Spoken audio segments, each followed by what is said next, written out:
friends, greetings from the Golan Heights. The name of this session that we're going to jump into today is Turkish Caliphate Rising, the revival of the original Islamic State, what's happening and why it matters. Before we jump into it, I want to encourage you, if you don't already have it, to go download the FAI app. It's available for free on all major app platforms.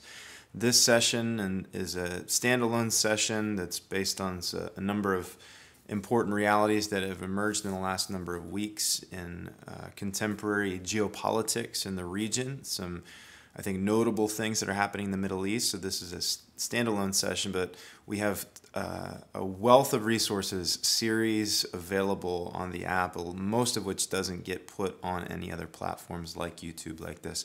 So I encourage you to go check that out if you want free resources. Today what I'm going to do, I kind of have a mess of notes and quotes here from past, present, future about this issue of the rising of the Turkish Caliphate and the history behind it, the modern contemporary geopolitical context that's giving rise to this reality that the world is going to be waking up to here very soon.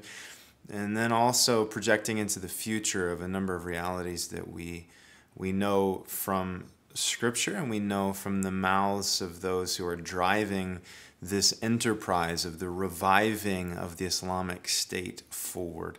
And so this may be, I'll just give an apology on the front end, this may be a little bit disjointed and messy because a lot of it, there's just so much to tackle here. We're talking about, over 1,000 years of history here that goes into this and more it's also interconnected. I'm going to do my best to lay out a simple framework to help you understand the historical backdrop to the Islamic State or the Caliphate, and understanding that context and how it should inform the present and what it means for the future.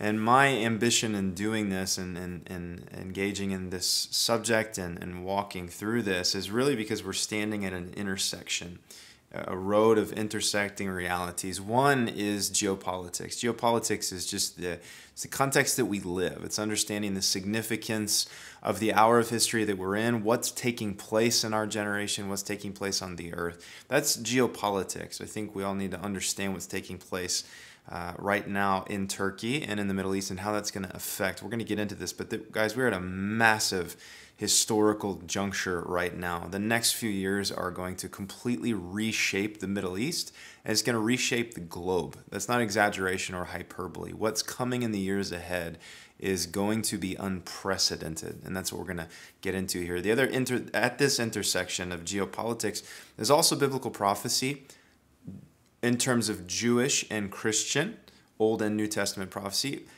and Islamic prophecy. There's a crazy intersection here where geopolitics and biblical prophecy and Islamic prophecy it presents a very interesting intersection. And then the one that I'm most concerned about and the one that I have the most zeal for and the real reason why we're looking at this, and the last intersection that we're going to pull into this, is what I would call the demands of Jesus. What the Lord calls us to in historical moments like these. What do I mean by that? In the 1920s, I think, imagine yourself, you're a young German man, young German woman, maybe you're going to college, it's 1925, 1926, and you're envisioning your future, what it's going to look like. World War I had just ended. The boom of the Roaring '20s is happening. There's this cultural revival taking place in Europe. There's new music emerging. There's new arts expressions emerging. The economies are rising. These cities around the world are really rising into what felt like a golden age of around the world after World War I.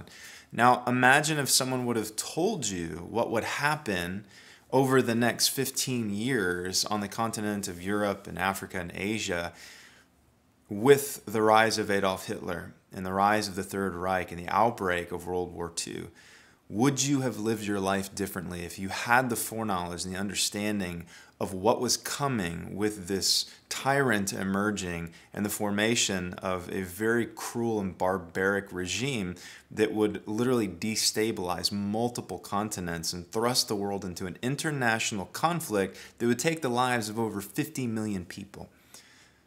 I mean, World War II is just catastrophic. I believe that we're in a 1920s moment right now, and a lot of the dynamics that are taking place right now globally mirror that of the 1920s. We're moving into a 1930s, 40s moment of history that's going to far eclipse World War II in terms of its intensity. Now, we're at another interesting dynamic before we jump into this whole issue of the caliphate. What is it? And what is the deal with Turkey? Because a lot of people, I think, in the West, or globally even, I would even say in the Middle East, even in Israel, don't understand what Turkey is and what their aspirations and ambitions are. And right now, there's a critical shift that's taking place in understanding contemporary geopolitics and security and military and I'll give you an example. Right now, I'm standing in the Golan Heights, which is at the tri-state border. We're equal distance from Syria and Lebanon. Jordan's just down the way. It's a very interesting neighborhood. As we're recording this, the sky is just roaring with fighter planes and drones because there's some clashing going on right now with factions and militias and proxies associated with Iran, Hezbollah, the Assad regime, Russian proxies. There's a bunch of weird things happening in the Golan. There have been airstrikes the last few days. Bizarre things happening in the Golan. It's very loud. They've closed the airspace for the next 2 weeks. There's interesting things happening. Why? Because today, in the psyche of Israelis, and in the psyche, I think, of a lot of Americans or Western powers that stand with Israel, it's assumed that Iran is the greatest existential threat to Israel today. I think in some sense that's true because of Iran's ballistic weapons program. Not even their nuclear program, but their ballistic missile program. They have the largest stockpile of ballistic missiles in the Middle East today. The nuclear program is deeply troubling, but it's actually the missiles and the rockets and the strategic weapons and the chemical weapons that are of great concern, and the funds and the resources and infrastructure that Iran has pumped all over the Middle East and battlefields all across the Muslim world, which is still happening today. Iran is a massive existential threat, but I want to be clear. Turkey is much more of an existential threat to Israel in an ultimate sense because of where history is moving. And I think we are right now on the knife's edge, on the crossroads, at the catalytic moment where that is going to be experienced and felt in a very profound way, that Turkey actually is rising as the #1 threat to Israel and to all the nations of the earth who care about certain values of the preservation of life, of religious liberty, of the protection of ethnic minorities. We'll get into this more later as to why this matters, because the rise of the caliphate means the rise of medieval and pre-medieval Islamic jurisprudence and the application of Islamic law as it was back in the golden days of the Islamic State. And before we begin, you may have heard me say Islamic State multiple times and say, wait, does he mean ISIS? ISIS, the Islamic State of Iraq and al-Sham, formed a caliphate back in 2014 when they took a number of cities in Iraq and Syria. They declared a caliphate and declared themselves to be the Islamic State.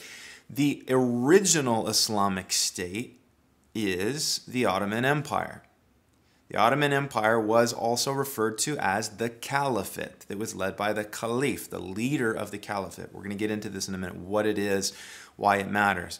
The ISIS was not a caliphate in the true sense of the word. ISIS was a tiny little speed bump on the way to the original Islamic State, to the original caliphate that can be traced back to the days of Muhammad and the formation of the original caliphate and caliphates. We'll get into that here in a moment. Before we do that, you may be asking, well, Dalton, you guys are normally putting out Bible teaching, on the app and on YouTube. This is different. What's the audience here that you're intending, you're hoping would hear this message? I'm really aiming at believers, because I think the main burden right now for the global body of Christ is understanding the generation that we're living in and what the Lord is asking of us in light of the days ahead. That's my main concern. But I'm also assuming and hoping that others who may or may not be with us on the same page in terms of biblical convictions and loving the Lord and all that, that's okay, because I believe I'm an American citizen. I live in Israel, but I'm originally from the United States. I was born and raised there. I can still vote there. I'm from the U.S. And let's just take my nation, for example. One of the strongest and most toxic lobby groups in the United States today is the Turkish lobby, which is, for all intents and purposes, a jihadist lobby. And it is one of the strongest. The U.S. State Department today, in many ways, is a lapdog to this lobby group. And what we're seeing right now in the United States is deep state connections. And I use that word very hesitantly, because I'm not on board with all of the crazy conspiracy theory stuff about deep state. That's not what I mean. What I mean by deep state is there are people in very influential positions in the U.S. State Department who are very loyal to Turkish regional ambitions in the Middle East for their own personal gain. This is a significant problem. And we have, if you've tracked with FAI at all for the last number of years, we've been very critical of both the Obama administration and now the Trump administration for their empowering and their tolerance of Turkish expansionistic ambitions in the Middle East that, for all intents and purposes, is jihad. The United States turning a blind eye to this and allowing this is going to come at a very high price. So I hope as we go through this that if you're a believer, you're not a believer, that as a global consciousness, we start waking up to the reality that the future is going to be dealing on a global stage, is going to be dealing with the rise of the Turkish Caliphate, and that's very bad news for the nations of the earth. Now, part of this, coming from a biblical standpoint, there's a degree of inevitability in this, because biblical prophecy tells us that there will be a last days confederacy, a last days caliphate rising in the Middle East aimed at the eradication of the Jewish state. Now, this is where the demands of Jesus come in, because the demands of God on our lives is not necessarily that we stop the caliphate from coming. It's going to happen.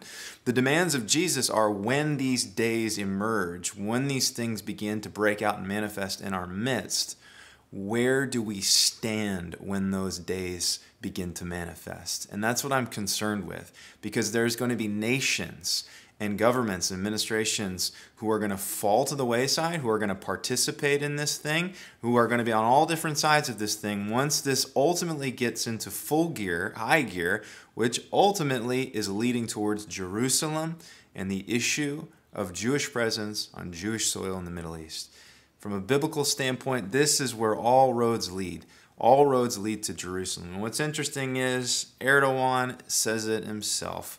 All that they're doing right now is moving towards the liberation of Jerusalem and the establishment of the caliphate in accordance with Quranic and Hadith prophecy. What do I mean by that? We'll get into that here in a moment. Now, before we do, one more point on some preliminary context to give, because I think history can inform our understanding and our engagement in the present. Historically, I'm going to run through a few events that I think are just helpful to get, because as of today, at the time of recording this is the end of July 2020, there's some very bizarre parallels here taking place historically within the last 100 years I think we should be aware of. 1918 to 1920, a very significant thing happened in the nations in the wake of World War I. It's called the Spanish influenza. This was a pandemic that broke out that covered the earth.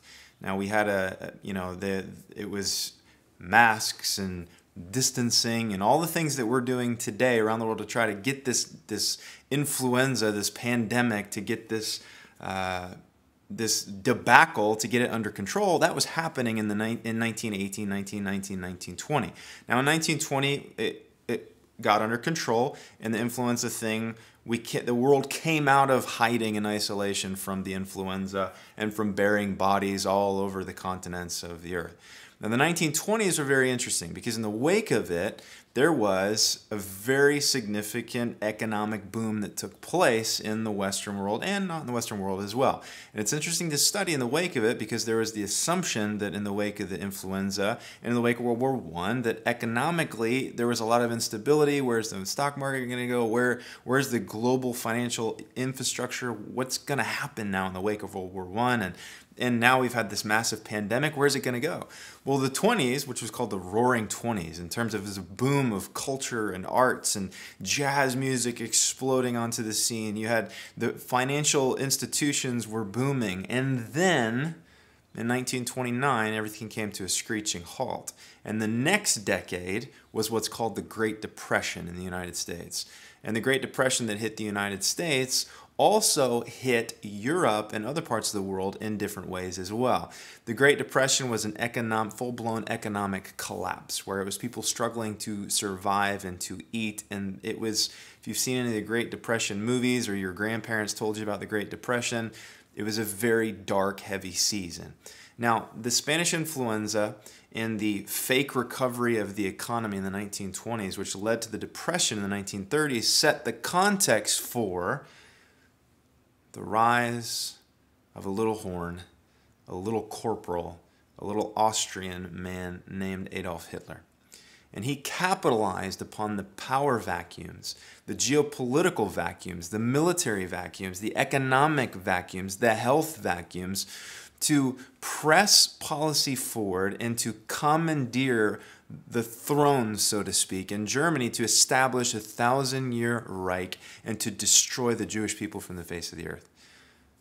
I mean, unthinkable what happened in the wake of the Great Depression. But I think we need to see that all of this is connected. And what happens at the end of the Holocaust and World War II? What happens but the rebirth of the modern state of Israel in 1948 and the reclaiming of Jerusalem in 1967, which then set the whole Middle East on edge. The Six-Day War set the whole Middle East on edge in a different way that today it's the nations of the earth and the nations of the Middle East are still recovering from the shock waves of Jewish people repatriating Jewish land and taking control of the old city of David.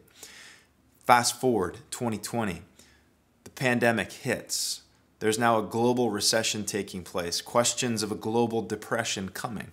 What we're seeing right now is certain power brokers and states, regimes, administrations are responding in different ways. Some of them are seeing it as the crisis that it is, and some of them are seeing it as a great opportunity to advance certain intentions and ambitions. Recep Tayyip Erdogan, the president of Turkey today, is one of those leaders, and he's positioning the nation of Turkey to drive forward in a very specific direction, and he has defined and outlined that direction very clearly and very openly. And now he's actually saying, as of yesterday in a press release, which we're going to get to in a moment here, he's saying if anyone messes with that direction, we will eliminate you. There are no powers on the world stage that are going to stop us from our trajectory and meeting our goals as a nation and reviving the longing that is in all of our hearts as Muslims, the restoration of the Islamic Caliphate. This is open. This isn't, weird conspiracy theories where you got, all the charts and graphs and you're, drawing lines from this to this and this. It's open. They're openly declaring that this is where it's going.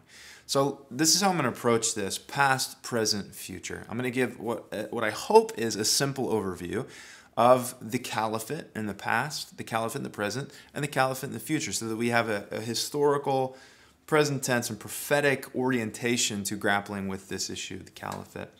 So let's start with that. Before we do, let me just read a quote from a speech that Erdogan made yesterday. This is July 25th. This is a speech he said yesterday. Speaking of the COVID-19 opportunity that's now presenting Turkey and other nations to capitalize upon the vacuums that have been created by this global pandemic. Erdogan said this: an opportunity to acquire a very important position in the global political and economic system that will be restructured after the pandemic has emerged in front of our country. The political, economic, and global restructuring. That's very significant language coming from a president of a country of this import. While developing our defense industry, we are also strengthening our army on the national discourse with mass purges, meaning we are eliminating all internal opposition to the direction that we're going as a nation. If you are with us, if you are a Turk, if you are in the army, we are eliminating all dissent and all opposition of those who do not stand with our intentions of where we're moving to in 2023 and 2024, which is a significant date that we're going to get to in a moment. I mean, he's openly purging the military. He has been doing this for a number of years now. I remember my friend Joel Richardson and I were in the middle of the Gezi Park uprisings and protests back in 2013 when he really began the deep purge of the military. There was a failed coup that took place a number of years ago. In the wake of the failed coup, it allowed him to identify all dissent and all opposition within the military. He eliminated them. It's building a full-blown fascist state that is driven by jihad. Our vision of a big and powerful Turkey has slowly started to flesh out, yielding concrete results. The reason why those who object to Turkey's steps loudly are absent on the ground is because of their acknowledgement of our country's strengths on all fields. In other words, he's saying, look, people have been really loud and whiny about a lot of things that we've been doing, but look at them now. They're shutting their mouths because they know that we own the fields. We're running the fields. You can't tell us what to do in Iraq. You can't tell us what to do in Syria. You can't tell us what to do in Libya. We're going to do what we want. And he's saying the world powers are waking up to that, and they're accepting our dominance and our authority in the region. And a lot of this, I think, he's referring to the United States, referring to NATO, referring to the EU, referring to Germany. There have been those, France, who have been saying, you can't do that, you can't do that, you can't invade Rojava.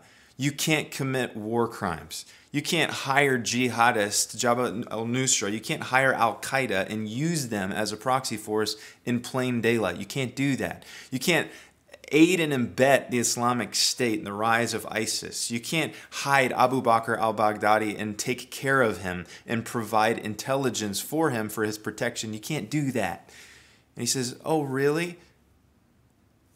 And people have backed down. No one is responding to their intentions. And he's saying, look, and he's telling his nation, look, everyone who is barking at us, they're all quiet now because they realize we run the show, we run the fields. And he goes on to say this, there is no power that can stand in the way of a nation that marches towards the battle with a mindset of, if we die, we become martyrs. If we live, we become veterans. We warn you, if you are willing to pay the same price we have paid, we dare you to come forward to the field for battle. This, guys, is a NATO member. This is someone who's been trying to get into the European Union for the last decade. This is someone who has strategic relationship with the West and someone who has strategic relationship with every jihadist entity in the Middle East. Something wrong with this. So, past, present, future. Let's talk about the caliphate, what the caliphate is. I'm not going to get too deep into this because it's a massive historical study. I am going to recommend a resource to you at the outset. My dear friend and brother Joel Richardson has written a series of books. I want to strongly encourage you to get and read all of them in their entirety. These books are phenomenal. You'd think, judging by the titles of them, that they're wacky, sensational, and not really grounded in reality. What I appreciate about Joel's books is just how grounded in reality and good scholarship they really are. And they hold up against both biblical, Islamic, and geopolitical scrutiny. I want to encourage you to get his books, specifically the first two. The first one was called Antichrist, Islam's Awaited Messiah. This is a comparison of Islamic eschatology and biblical Jewish and Christian eschatology, and just a comparison of the two. Another one was the Mideast Beast, which was a scriptural case for understanding from the Bible why we anticipate a Middle Eastern Antichrist empire at the end of the age. That's significant because that means then the likelihood of the Antichrist regime and the confederacy that he builds and establishes is going to be an Islamic confederation, which explains the bloodlust and the bloodthirst for the conquest of Jerusalem, because this is an issue of sanctified land. This land once was controlled by the caliphate fell, and now there is a desire to retake the land that was once sanctified by Islamic conquest. So, all that to say, get Joel's books, and there's a lot more in detail here where Joel lays out the case for an Islamic Antichrist empire, which I firmly believe in and would recommend that to you. I'm not going to get too deep into that now because it's a massive subject that deserves its own sessions. Now, moving back, Muhammad. Muhammad came on the scene and very much took over North Africa, the Middle East, large swaths of Europe, the Mediterranean basin, through bloody conquest. This wasn't, Muhammad didn't go around, building schools and hospitals. He went around with the sword dominating. And not just dominating, but dominating with bloodlust towards the Jewish people as well. This was a very embedded into the mind of early Islamic conquest was the subjection of the Jewish people, whom they allegedly, based on the Quran, are replacing in terms of the connection with God. The Jews and the Christians, the people of their book, because of their apostasy, have been discarded. And because they've been discarded, the Muslims, the faithful, have taken their place in terms of position of privilege and identity before God as the people of God and the people of the book, and they're mandated by God to subject the people of the book under them in a certain political and legal framework. This is the conquests of Muhammad in the early days. Now, when Muhammad died, the big question was, well, what's going to happen now? He was the leader now, who's going to lead? And without getting into all of the details of this, because this is where we have the schisms of Sunni and Shia and the divided house of Islam, that break happened. But there was the establishment of the caliphate and the caliph. The caliph was the head of the caliphate. I think a helpful way for people who have never been to the Middle East and who don't understand Islam and don't understand the caliphate, but you may understand Catholicism, for example, here's a good way to think about it. The caliphate is kind of like Rome, meaning it's a territorial governing location that has authority over the whole religion globally with a singular leader. Okay, it's both political, it's economic, it's religious, it's territorial. There's a lot of different layers and nuances to it. Now imagine Catholicism without Rome today. That's basically where we're at right now after the dissolving of the caliphate in 1924, which we're going to get to that in a moment. What happened in between Muhammad's death in 1924 was the formation of the caliphate and caliphates, and then there was one dominant caliphate, okay? Because there was multiple caliphates, because Islam has been as divided as the Christian world. It's been very divided. So you had little caliphates here of little pockets of tribes and families here. But there was a main caliphate, which was the longest lasting empire in history, and that took over the Roman Empire. So the Roman Empire, Istanbul, Constantinople was changed to Istanbul under Islamic conquest, and let's say the eastern leg of the Roman Empire continued to stand until 1923, 1924. This was the longest standing empire in human history that took the most amount of territory of any empire in human history. Very significant part of studies. I don't know if you learned this in your junior high or high school world history class, but understanding the caliphate is very, very significant. And I think one of the things that we get confused with when we say, you hear Ottoman Empire, and that sounds historical and nice and vanilla. It doesn't sound very troubling. But then you start to think of it in terms of the Islamic State and the caliphate and all that goes into that, because that's what the Ottoman Empire was. It puts a much different light on it. So what happened is the Ottomans took over Mecca and Medina. They took over the North Africa, most of the Middle East, massive parts of Europe. And then in 1924, the caliphate is dissolved in the wake of the defeat of the empire in World War I. Okay, so going back to the history lesson we had before, to put it back at the front end of that, work your way back from the rebirth of the State of Israel to World War II and the Holocaust, to the Great Depression of the 30s, to the Roaring 20s, to the pandemic of 1918 to 1920, which was literally 100 years ago today, which is interesting. And before that, you had World War I.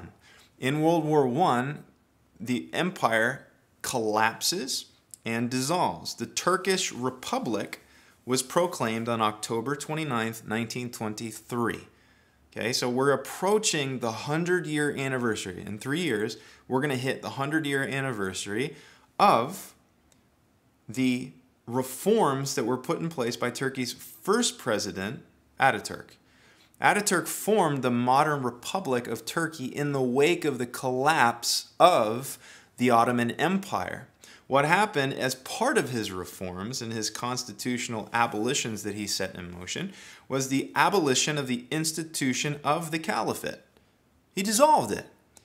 They, what's the word when you send someone away? They banished, I can't think of the word right now, it's escaping me, it's trying to tip of my tongue, but when someone is exiled, banished, the caliph, the head of the caliphate, Ataturk said, gone, you're out of here.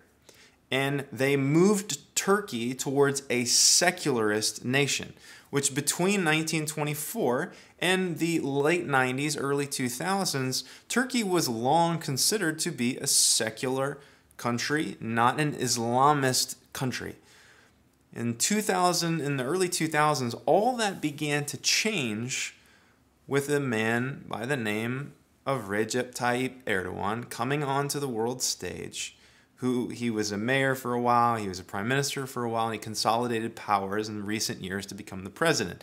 And is doing and I don't say this lightly, but he's doing many things that Adolf Hitler did by consolidating power under his new rule after constitutional changes and military purges. That's what's taking place inside Turkey today.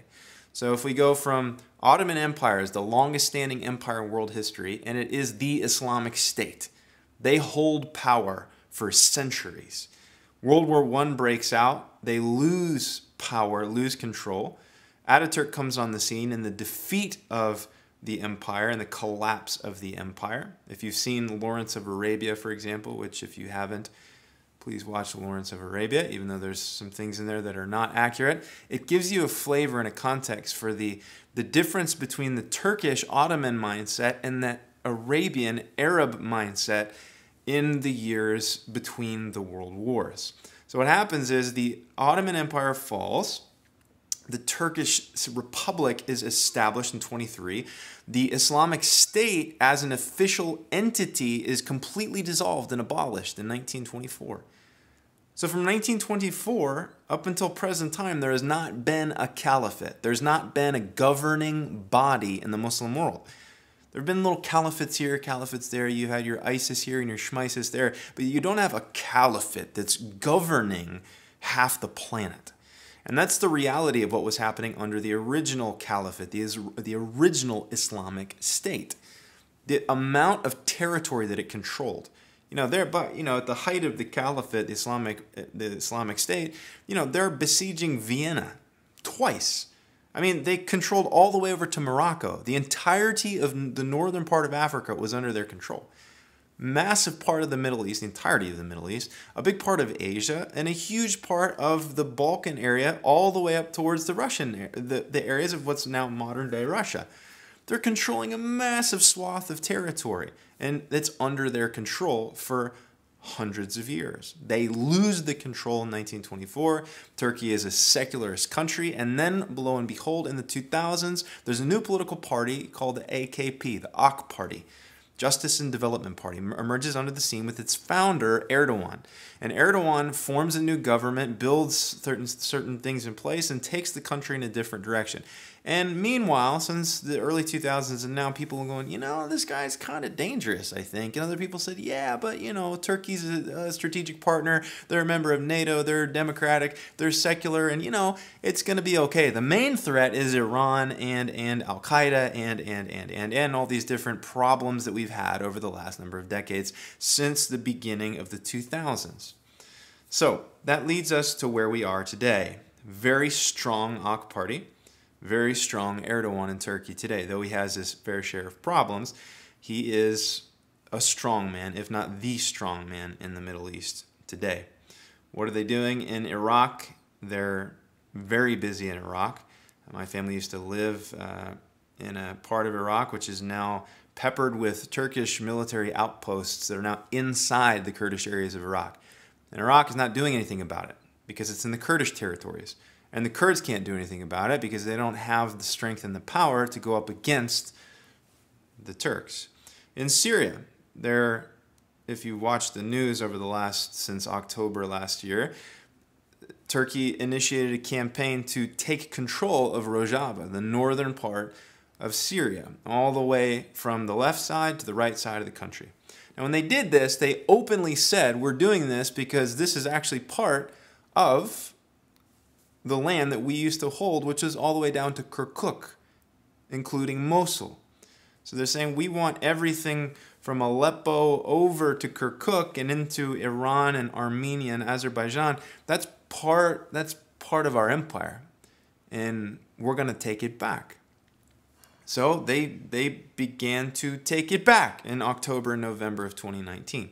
Armenia, as of this week, Turkey's clashing with Armenia and Azerbaijan, who have a spat, and Turkey's basically saying, we're coming for you. There will be payback, which is very difficult considering the fact that the Turks 100 years ago committed a mass genocide, a Holocaust against the Armenians. It's very difficult for them to hear another Turkish dictator waving the sword around saying, we're coming for you. Bulgaria. Bulgaria has been under the heel of the Turks for a very long time. They also have open aspirations to suppress Bulgarian opposition and to extend control into Bulgaria. Greece, they're also saber-rattling with Greece at the moment. Very interesting things happening with Greece. Cyprus, Turkey invaded and occupied Cyprus and still controls half of Cyprus today, northern Cyprus. And they are expanding at an incredible rate in northern Cyprus. In Lebanon, they have intentions and ambitions. In Israel, they're supporting, funding, arming, championing, cheerleading Hamas and the Muslim Brotherhood and those who want to take back the land of Israel and to liberate Jerusalem from the Zionists. This is Turkey today, not to mention what's happening now in Libya. In Libya, what Turkey is doing is taking Syrian jihadist groups and hiring them as mercenaries, taking them out of Syria, from Idlib, from all over the western side of the Euphrates where they've been fighting, and they're pulling them into Turkey and then shipping them on a meager salary of almost nothing to go fight in Libya. Why? Because they need to control the Mediterranean, and they want to control the oil, and they want to control the gold and the resources, and they also understand that if their intentions are to spread across and restore control over North Africa, which is their intentions, they're going to need strategic outposts and infrastructure in North Africa, which is why in the Arab Spring, Erdogan courted all of the nations that were moving towards Islamist revolution. I don't know if you remember in Tunisia and Libya and Egypt, Erdogan asserted himself as the big brother of the revolution, thus saying, hey, it's great that you're casting off these secular dictators. It's time to restore your nations to your proud heritage as Muslims. thus laying the groundwork for diplomatic strategic relations with the Muslim countries of North Africa to create a confederation in the reviving of the original Islamic State. This is where I said before it's going to be a little bit messy because there's a lot of information here, and there's just how to boil it down is very difficult. But let me just move through a few things.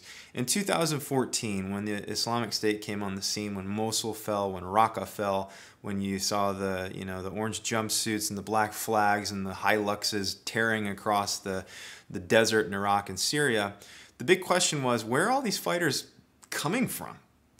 How are they getting vehicles, money, weapons, and where are they getting healthcare after they get injured or sick? What's like the big mystery was if you're having 10,000 fighters flooding into Iraq and Syria a month, where are they all coming from? They're coming in from Turkey. Everyone who joined ISIS in 2014 to 2018, 2019, when ISIS was territorially defeated, were coming in through Turkish borders. They were receiving help from Turkish intelligence. They were receiving arms from Turkish military. They were receiving healthcare from Turkish hospitals, Turkish ambulances. The border was open. There was no fences. There was no walls. In 2014, it was an open border. You could come and go, and ISIS did that very thing. Now, the Kurds came on the scene and fought back. And in the end, a coalition was formed. And the coalition, which was led by the Kurds, defeated ISIS in a territorial way. And as soon as the Kurds moved into the areas that ISIS held, Turkey built a wall across the entire border of its southern border, which is a massive border, by the way, in the name of security. Meaning this, when ISIS is in your backyard coming and going across an open border, Turkey said nothing about security. Nothing. They said nothing about terror. They said nothing about jihad. They said nothing. They did nothing. And the Kurds come in and take control of it, and Turkey starts shouting terrorism, terrorism, terrorism, build a wall, build a wall. It's literally calling good evil and evil good, because Turkey is a rogue jihadist state that the world is still treating like a secular NATO member, and it is not. Consider this. Abu Bakr al-Baghdadi was being held where? A stone's throw from the border crossing in Reyhanli, which is in the Hatay province in southern Turkey near Idlib. Idlib is has been a hotbed for Al-Qaeda and for ISIS and for a number of other Sunni proxy groups that have considerable infighting between them. Nevertheless, they were within eyesight of a Turkish intelligence security outpost. And Baghdadi, the emir, the leader of the caliphate, is enjoying Turkish protection until what happened? The Kurds in the United States took him out. And you never really heard about this on the news as to, well, wait, why was he in Turkish control? Why are all these raids that are taking place in southern border towns in Turkey, why are all these raids taking place where the U.S. coalition or Kurdish forces, SDF forces, are eliminating jihadists who've been fighting in Iraq and Syria, who are now enjoying a normal life in southern Turkey and freely coming and going? A couple weeks ago, there was an ISIS bride in a camp called Al-Hol, which is in northern Syria. Turkish intelligence carried out an extraction mission where he got the ISIS bride and her children out. Why is now Al-Hol is under the control of the SDF, which is the United States' premier partner in the fight against ISIS, and Turkey is rescuing jihadists' brides out of detention camps, which are essentially, it's a prison. It's, for all intents and purposes, it's a prison. It's a refugee camp for ISIS wives and ISIS families who are still loyal to the cause. You can't just kill them because they didn't do anything. They're just married to them, but they support the cause. So what do you do to them? You release them back into the wild? And Europe is saying, no, we don't want them. You guys keep them. And the Kurds are saying, we're gonna keep your jihadists that you guys let grow up homegrown in your countries, in the Netherlands and Germany. And Turkey allowed them to come in here and armed them and funded them, and now we have to keep them here. What kind of sick system is this? And so the Kurds are looking around going, this is not a good scenario. It's not sustainable. We're going to have to do something at some point. Turkey's saying, us too. We're going to get out our prize fighters. We're going to get their brides out before it's too late, which is what's taking place. An important thing that's also significant that Turkey's been doing leading up to the 100-year anniversary of the caliphate, one of them is the building up of the Turkish military and the purging of the military and the complete wiping of journalism, the crushing of journalistic objectivity in Turkey. Another important thing is their religious affairs department of the government. Now, when Erdogan took office in 2002, the budget for this, for the religious affairs department of the government, is 20 times larger now than it was. This is the government ministry that funds the building of mosques, the paying of salaries for imams, for paying for the building and the running of Quran schools, for paying for janitors who clean the mosques. Erdogan intentionally grew the religious affairs department of the government by 20 times since he came into office, because he is an Islamist at heart. This isn't just political or military. It is motivated by deep commitment to the Quran and to jihad, which he's been very open and honest about. Its 2020 budget is 10.5 billion Turkish lira, which is 5 times higher than that of the country's intelligence service. Think about that. Their religious affairs department that's funding the building of mosques and the proliferating of Quran teachings and jihad is 5 times bigger than the country's intelligence services. It's twice as high as the budget of the Ministry of Culture and Tourism. In 2018, it had a budget of 7.7 billion, but requested additional funds and was given an additional 600 million lira for a total budget of 8.3 billion lira, or approximately $1.5 billion for the year. On February 1st, 2019, the ministry reported that they would hire 9,500 more people as Quran school teachers, imams, and custodians of the mosques that they're funding to build. Meaning this is an Islamic revival taking place inside Turkey. This is the crushing, the destruction, the dismantling and the deconstruction of secularist Turkey and moving the country back to its original formation as an Islamic state that controls the Middle East. Now, on July 10th, something significant happened a couple of weeks ago. Erdogan announced that they would be converting the Hagia Sophia, which used to be formerly the largest church in the Middle East. They were going to be converting it into a mosque. Now, this church was a church, and then under Islamic conquest became a mosque, and then it became a museum. And Erdogan said, you know what? It's time to sanctify this thing and turn it back into a functioning mosque. Now, the world kind of moaned about it, but there was no consequences. No consequences at all.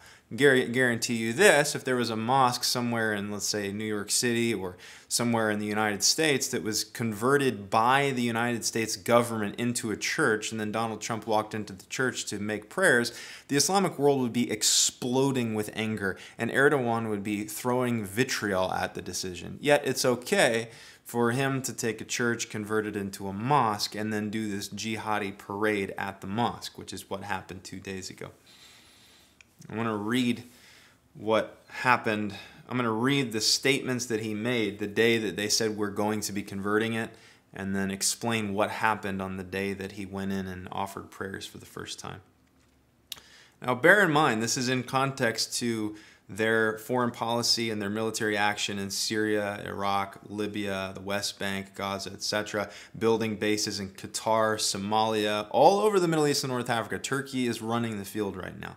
With that in your mind, hear this. This is the official statement from the office of the presidency. Okay? The resurrection of Hagia Sophia heralds the liberation of the Al-Aqsa Mosque in Jerusalem. The resurrection of Hagia Sophia is the footsteps of the will of Muslims across the world to come out of the integrum. This is incredible. He's openly saying in a statement from the office of the presidency that the converting of the Hagia Sophia into a mosque is a harbinger, it's a forerunner, it's a signpost, it's a preliminary event that will lead to the resurrection, the reviving, the recapturing, the repatriating of the Al-Aqsa Mosque, the Dome of the Rock, the noble sanctuary in Jerusalem.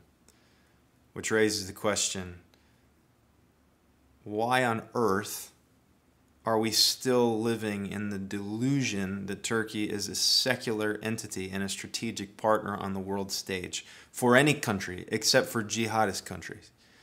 I remember I was meeting with had a conversation with an intelligence official in the United States government, the United States Department of State, a number of years ago. I was asking them, guys, because I'm living over here in the Middle East and I'm watching all of this stuff happen. I'm watching the U.S. military. I'm going, what is the policy? Guy, I don't understand this. Why is the United States in bed with the Turks when all of this stuff is going on?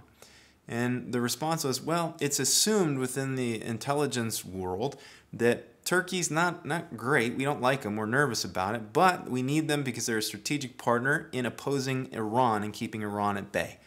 Because they're against each other. And Iran is an existential threat to Israel, and that matters to the United States because Israel's our strategic partner in the Middle East, as well as Saudi Arabia. And the Saudis don't like the Iranians either, so Iran is our big problem, and so Turkey, we're kind of giving them a free pass on some stuff. I say, guys, that's number one, that's going to be very costly in the end because you're basically just pandering to a jihadist regime and a dictator. And secondly, the whole idea that Turkey and Iran are against each other is a complete farce and a delusion. Turkey and Iran are very, very close and working together on so many levels and strategic ways. We're in the wake of Corona, the world is going to be waking up to the reality, not only that Iran is not the #1 existential threat to Israel and to the civilized world who cares about the value of human life and religious liberty and liberty and freedom for ethnic minorities and the protection of the weak and the vulnerable. The world is going to wake up to the fact that Turkey is the greatest threat, #1, but then #2, they're actually very, very close to Iran. Very, very close to Iran in terms of ambition. You say, yeah, one's Sunni and one's Shia. There's a lot more going on behind the scenes than just a Sunni-Shia clash. The depth of pragmatism in the Muslim world in terms of relating to one another on the basis of shared convictions concerning the big things, like the liberation of Jerusalem. Now, the word that he used here when he said that the resurrection of Hagia Sophia is the footsteps of the will of Muslims across the world to come out of, he used a Turkish phrase, which my Turkish is very terrible, so I'm probably going to pronounce the phrase wrong, but it's fetret devri. This phrase refers to the period when the normal government was suspended either during civil war within the caliphate, like conflict within the caliphate, they would suspend the normal jurisprudence and law of the caliphate because of infighting. It was also used in 1924 to refer to the period after the dissolving of the caliphate. So here's why this is significant. Erdogan goes into the Hagia Sophia and declares that this is a step on the road towards Jerusalem, #1, and #2, that this is part of the resurrection and the footsteps of the will of Muslims across the world as we come out of the period of the suspension of the government of the caliphate of the Islamic State. In other words, what he's saying is this, and this is very important, this is the part you need to understand. What we're seeing right now is the transitional moment in history of the reviving of the Islamic State the rebuilding of the caliphate and the coming to and the closing of the time period of the suspension of the rule of the Islamic State. Now, there's been a lot of talk about Sharia law since 9/11. There's been a lot of this, Americans that don't really understand the Middle East. The Muslims want to come here and impose Sharia law. Not really understanding Sharia law is not, it's not the kind of thing where Muslims are gonna, it's kind of assumed like, oh, they move into Detroit and they want to impose Sharia law. That's not the that's not the thing that you need to be concerned about. While that is definitely problematic, the reason why people want to do that in Detroit is because they believe in the restoration of the caliphate in the Middle East, in Turkey, where it was established and where it dissolved. The prophetic mindset in the jihadist mind, in the prophetic mindset in the Turkish Islamist mind, is that the caliphate will and must be reestablished on the same territory where it was established before and dissolved.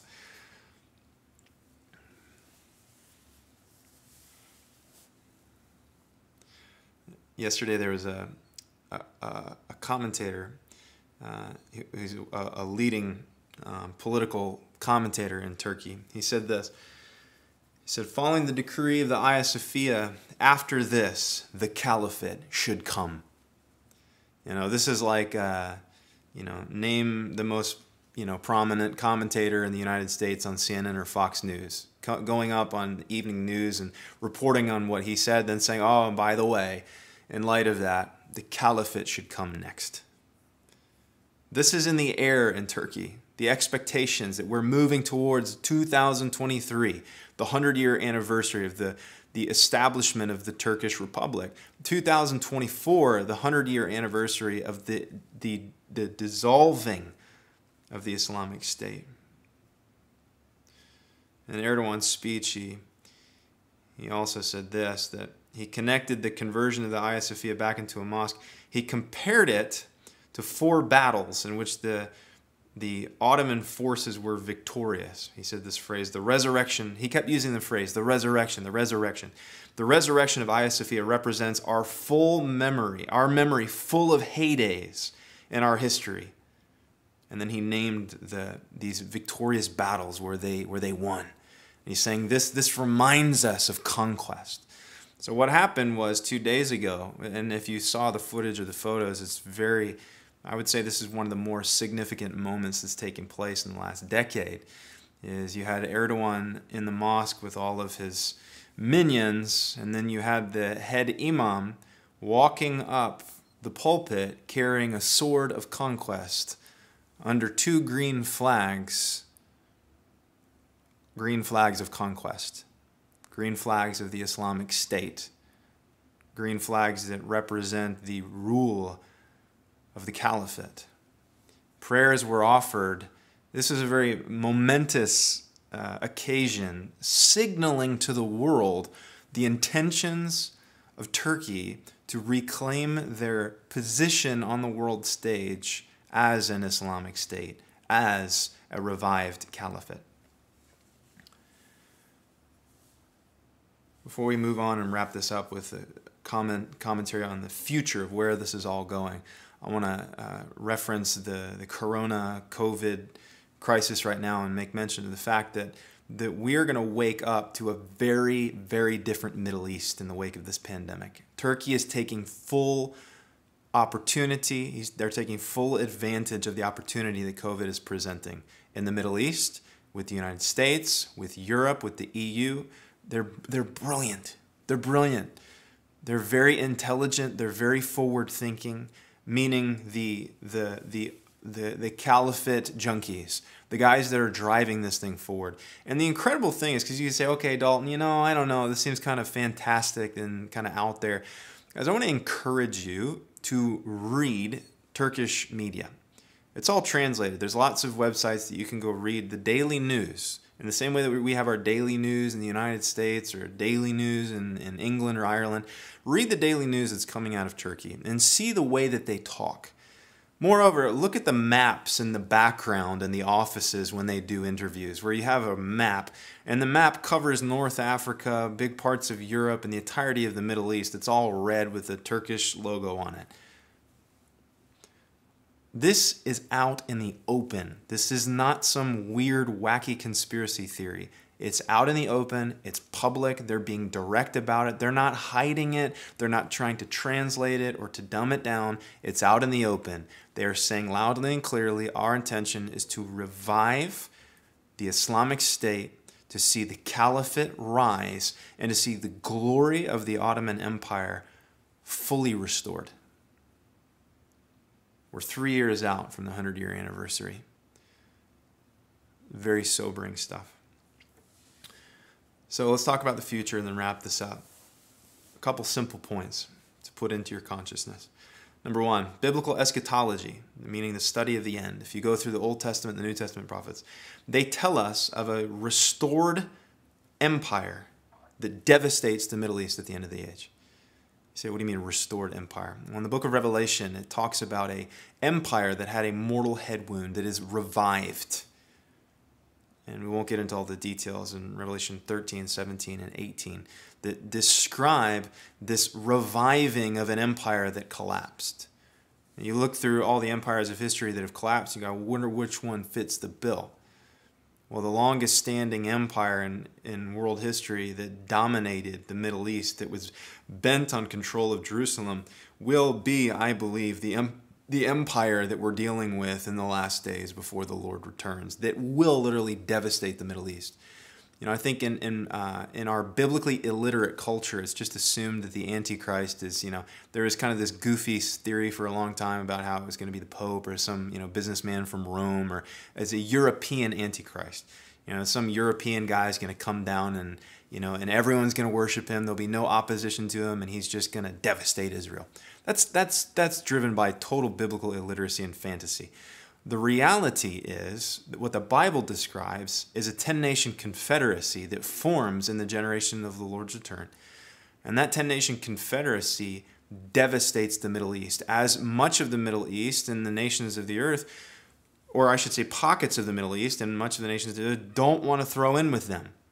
You know, I think the fantastic illusion that people have assumed about the Antichrist is that, you know, he comes on the scene and he has just invincible consolidated power. That's not true. Many people oppose him. We see infighting from the beginning. We see clashes and betrayal and wars from the beginning of his rise to the end of his rise.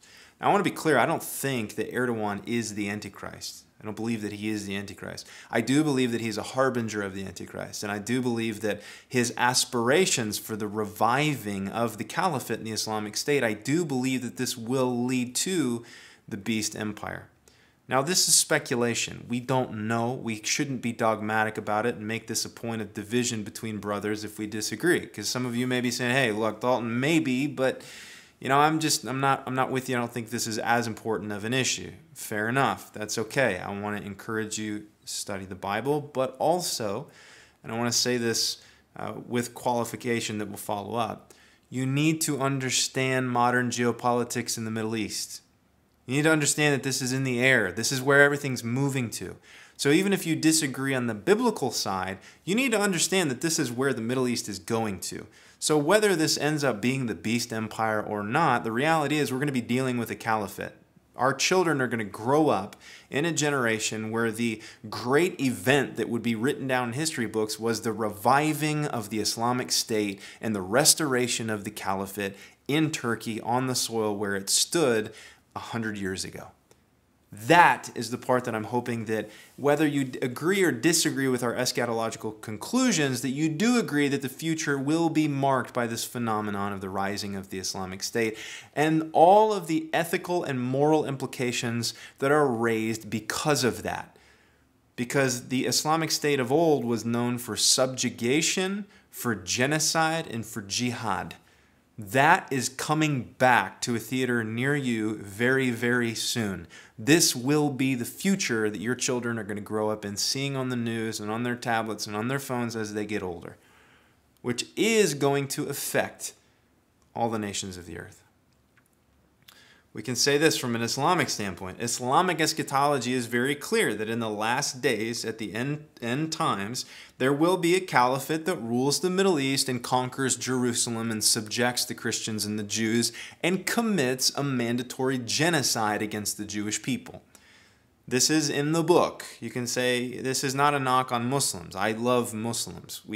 I love the Middle East. We've been living in the Middle East. I'm not saying all Muslims are genocidal. What I'm saying is the Quran and the Hadith are genocidal. It's in the book that before the final day, there must be a genocide of the Jewish people and the liberation of Jerusalem and the restoration of the caliphate. It's in the Islamic psyche. That's where everything's moving. And you can listen to the translations of the sermons of the mosques in Al-Aqsa or East Jerusalem every Friday and hear them talking about the same thing over and over again, that that's where history is moving to. The annihilation of the Jewish people and the liberation, quote unquote, liberation of Jerusalem. Guys, this is heavy stuff. This is in the book. And again, this is not a demonizing Muslims. This is being objective about the Quran and the Hadith. We're moving towards a mandatory, scripturally mandated genocide in the Islamic world, committed against Jews and those who stand with them. Guys, this is going to far eclipse what happened in the 1930s and 40s in Europe in terms of the intensity and scope of this thing.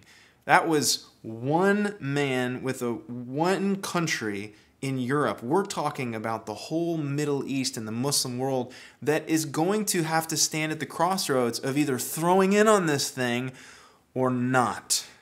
You need to start praying for the Middle East and start praying for the Muslim world, for the Lord to raise up men and women of peace who will say no to the jihad and no to the genocide when all of this stuff starts barreling forward. And to be clear, Erdogan and his regime and the groups that he supports have, and will continue to openly call for the annihilation of the Jews, the liberation of Jerusalem, and the purging of Jewish land to re-sanctify it under the control of the Islamic State. That's where everything is moving to, guys. Whether you agree with the Islamic eschatology or not, this is what they believe. And whether you agree with our eschatology or not, because you may be watching this and you may be working for the State Department going, I don't know. You need to wake up to the fact that regardless of a biblical Christian interpretation of where these events are going to lead to, this is where they're saying it's leading to. The interesting dynamic is that it mirrors what the Bible says about the last days. A Middle Eastern confederacy of nations that neighbor and surround Israel who attempt a last days destruction of the Jewish people and the cleansing of Jewish land for the occupation of that land under their full control. There's numerous passages. If you want to study this, I encourage you to go get our app, listen to our studies through the book of Daniel, through Olivet Discourse, and future studies that are available. If you've never heard this before in your life, you need to start reading your Bible.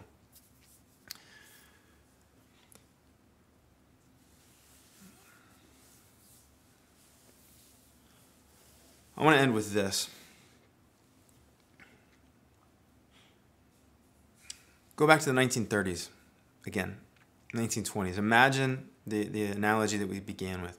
Imagine you're a young boy or a young girl just coming out of college wanting to build your life. Maybe you're thinking of the business you're going to start. Maybe thinking of the house you want to build, the children that you want to have, the house you want to buy, the music that you want to learn, the food that you want to eat, all these passions. And what if someone told you that within 10 years of that moment, within 15 years of that moment, that the world would be sucked into an unprecedented military conflict on two theaters of war that would take the lives of over 50 million people, that would push European Jewry to the brink of extermination and annihilation? What if someone told you that your entire continent would be shaken and dismantled?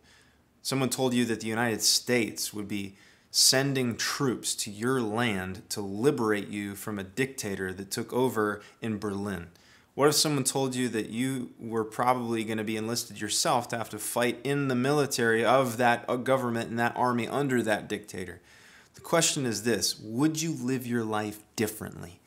Would you spend your money differently? Would you read different things? Would you watch different things? Would you have different relationships with people? And the most fundamental question, Would you change your relationship with the Lord? Because ultimately, all of this, guys, is not about geopolitics. All of this is a conveyor belt to the day of reckoning, where all of us, on every side of every religious and political divide, is going to stand before a Jewish Messiah, the son of David, who will rule the nations with a rod of iron, and we will all be forced to decide where we stand in that day. All of this is moving towards a climactic battle. Not only a battle for Jerusalem, but a battle for truth itself. Who is Messiah? And I'll end with this. The interesting dynamic that in the providence of God, the three major Abrahamic faiths are all awaiting a Messiah who's going to come to Jerusalem. The Jewish people, as we speak, are petitioning at the Western Wall in the Old City, petitioning for the coming of Messiah, moving towards the rebuilding of the temple, and awaiting the day of reckoning. The Muslim world is moving towards a final conquest, a final jihad, moving towards a final climactic battle where they will liberate Jerusalem from the quote-unquote swine. They are awaiting a Messiah, the Mahdi. They're awaiting their deliverer who will come to Zion. And we who love the Lord are crying out Maranatha, saying, Lord, kingdom come, your will be done on earth as it is in heaven. We miss you. Come back. All eyes are on the sky waiting for the Messiah to come.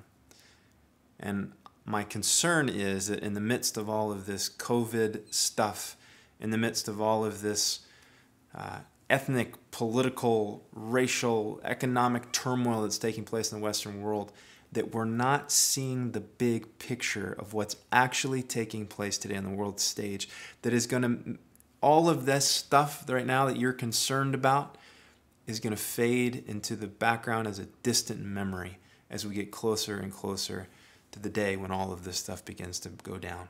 You say, Dalton, when do you think this stuff is going to go down? I don't know. I'm not into date setting. I'm only into the dates that are in the Bible. There are specific dates in the Bible, but they don't give us dates when this is going to begin. But I can tell you this, and I'll end with this. Erdogan and the Turkish regime is intentionally, openly, and aggressively pushing towards preliminary groundwork to set the stage for a big push in 2023 and in 2024 to restore the glory of the original Islamic State and to revive the caliphate of old. And that matters. Thank you for watching this session. Again, if you want more content for free, if you want updates from the Middle East, from our field workers, if you want more resources and teachings, and if you want to stay connected to us for some really exciting announcements that are coming down the pipeline in the next month, go download the FAI app on any major app store. And if you'd like to financially support FAI Studios that produces all of this media and gives it away for free, head to the app or the website faimission.org to do so securely and easily. And if you don't have money to give or you don't want to give, please don't give. Just enjoy it. Subscribe to this on YouTube. Get the app. Share it with a friend or family member. And until next time, bless you and Maranatha.